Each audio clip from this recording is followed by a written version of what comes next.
Yo guys, natapos din, no? Nagdadrive ako guys ng U-Haul.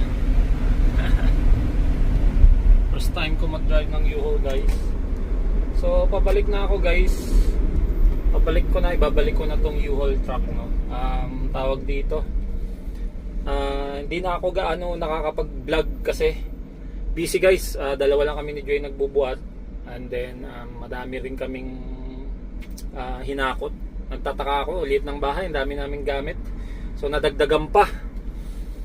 So ayan guys, medyo sorry pag hindi ako nakaka-video. Ginawa ko na lang time lapse para medyo mabilis, kasi boring naman pag yung pinapanood nyo ako maghakot, no?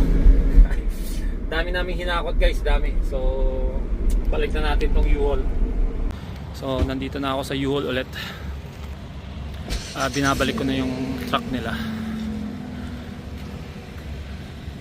So ito nirentahan ko, almost $4, tapos pinagasan ko ng $5. So i-check na lang ni kuya kung may damage ba.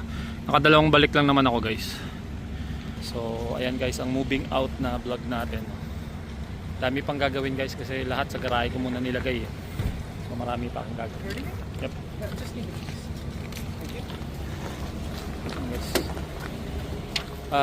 Dami pa naming aayusin.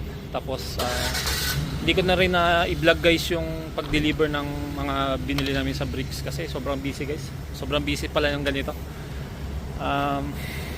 Grabe. Pala ito yung first na lipat ko kasi, so parang busy talaga. Tapos sobrang nakakapagod kasi puyat-puyat din ako. Galing sa trabaho kagabi.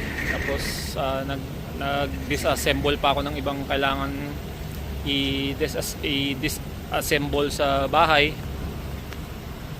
So ayun, paano guys, ano muna tayo, tapusin muna natin to. So guys, ito na yung in-order namin build frame. So assembling ko lang, pero hindi ko naman ipakita sa inyo pagbuo na lang, kasi mahirap mag-vlog ng nag-assemble. So balikan mo na lang kayo pag tapos na.